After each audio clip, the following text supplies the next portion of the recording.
Hello friends, Kao here, and it has been a busy start to the year for us between attending Awesome Games Done Quick in Pittsburgh, SCGCon in Portland, and the Pokémon Regional Championship in San Antonio, which is what today's video is going to be focused on.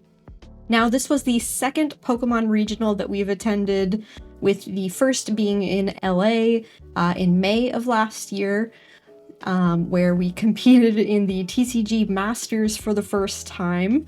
But this time we just did a quick little day trip to San Antonio since it's not very far from Austin, and just went as spectators. Now, if you are interested in hearing about what it's like to attend a Pokemon Regional, what you can expect to see, what kind of vendors are there, and what it's like participating in the competition side as a beginner for TCG Masters, I talk about all of that in depth in my LA Regional video, which I'll put a link to in the description below. As for San Antonio, it seemed pretty similar to LA. The venue was a little bit smaller feeling. It felt a little bit more cramped between the play tables and the vendor tables, but other than that, pretty much the same setup. There's a stage area, there's vendors, the play tables. They had the setups where you could play N64, Pokemon Stadium and such. So very similar setup, it seemed like. We did not compete in the TCG Masters this time, so I can't speak to that. Like I said, check out my other video if you're more interested in hearing what that's like from a beginner's perspective. And we did wind up cheering on our friends, though, who were competing, so that was fun. Now, if y'all know me, you probably know where I spent most of my time during the event, and that is at the vendor tables. Now, there were different vendors compared to LA. Obviously, we were in Texas, not California, but very similar setup. They had a lot of Pokemon plushies, obviously trading cards, and a lot of different items from Japan. We got to see some of the world's exclusive items for sale from last year, which was really cool to see in person since it hadn't happened yet while we were in LA. But yeah, that's where I spent most of my time and my money. But I got some really cool items and I'm excited to share them with y'all, so let's head on over and take a look at my haul.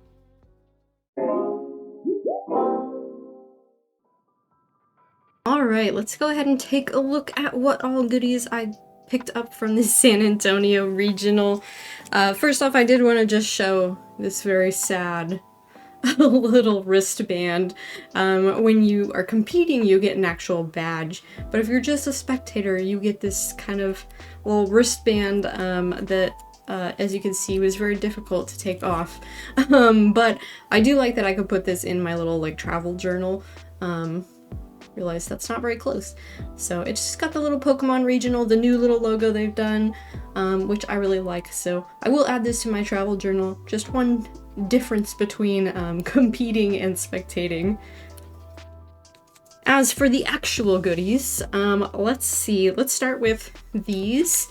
Obviously, I collect Yamper merchandise. Well, maybe not obviously if you're new here, but I had to pick up these stickers. They're little, it says fabric stickers. It looks like you can put them onto a bag, and there's some other things on the back.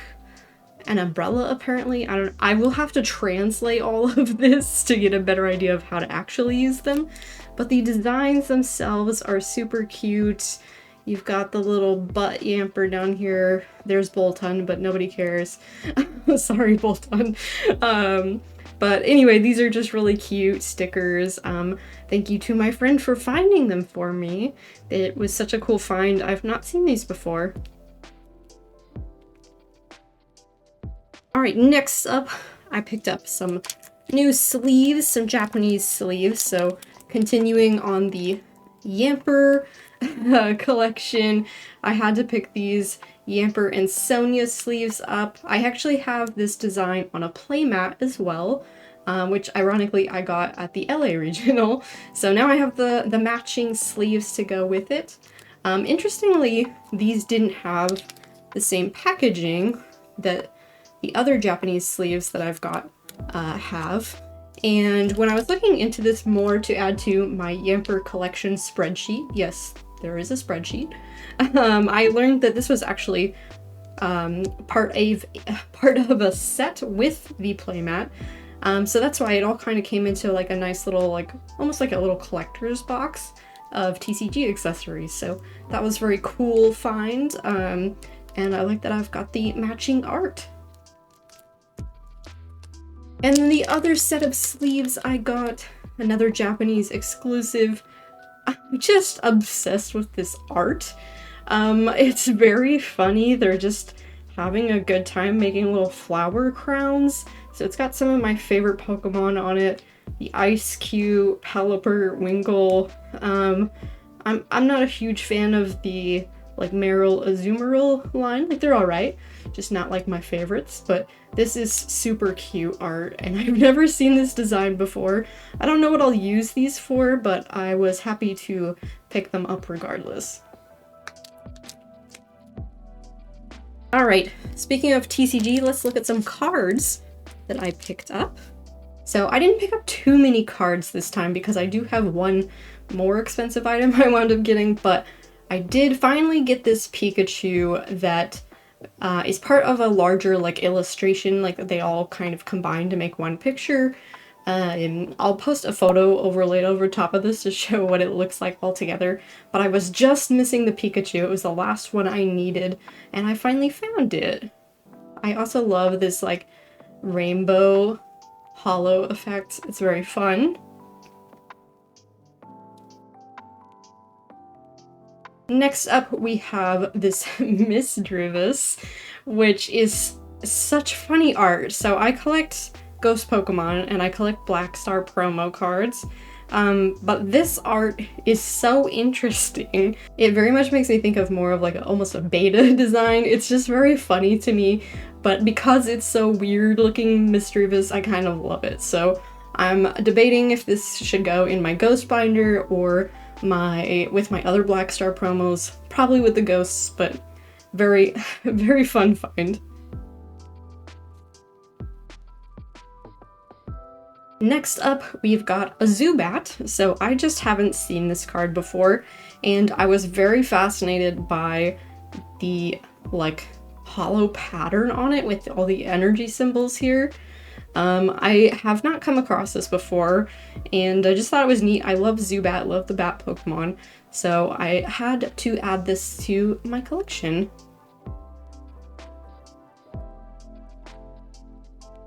And continuing on the bat theme is this beautiful Golbat from the e-reader sets. I would have to look up which one exactly this is from. I don't remember the set symbols exactly, but I love this art. It is super cool. Very cool find to add to the collection, and I just love the e-reader cards. I have a handful of them, and I just think they're really fun, and I guess nostalgic to me. And last, for the cards, I finally picked up the Mimikyu VMAX. This art is so good. I just love this gigantic Mimikyu and the snuggle session happening. It is so cute, and very excited to add this one to my Mimikyu collection.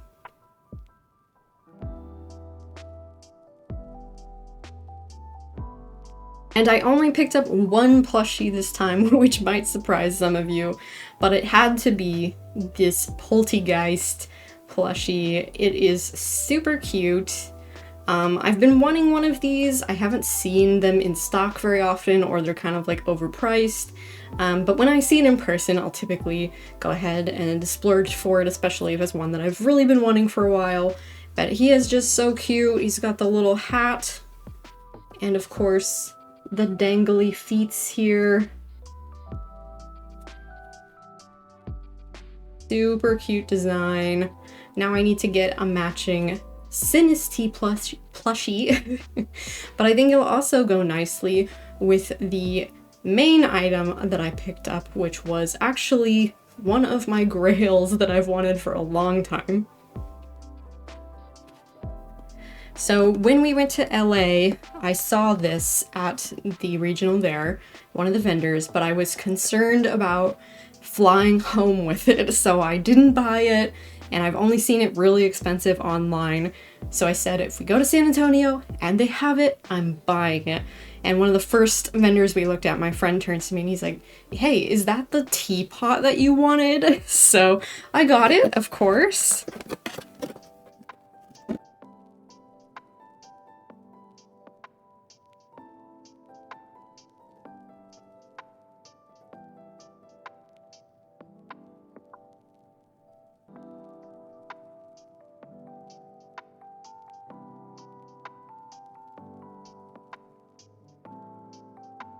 So this is the Poltergeist teapot from the Pokemon Cafe. This is a piece that I've wanted for a long time. I love Ghost Pokemon, obviously, but I also love tea. So when they introduced this Pokemon, I was super excited, and I'm really glad that I was finally able to get the actual teapot.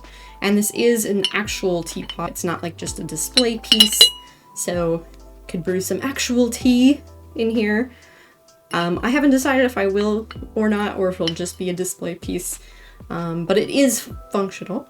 Now I just need to get the Sinus teacup to go alongside it, but this is such a cool find, and I'm really excited to add it. It's got all kinds of neat little details.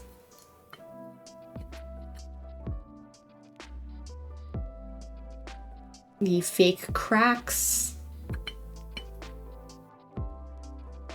It's just such a cool piece, and I'm really glad I can add this to like my ghost collection and finally have some Poltergeist representation in the collection. And that is everything I picked up from the San Antonio Regional. Let me know in the comments what your favorite item was, and let me know what types of goods you look out for at these types of events. Remember to like and subscribe if you like this video, and I will catch y'all in the next one.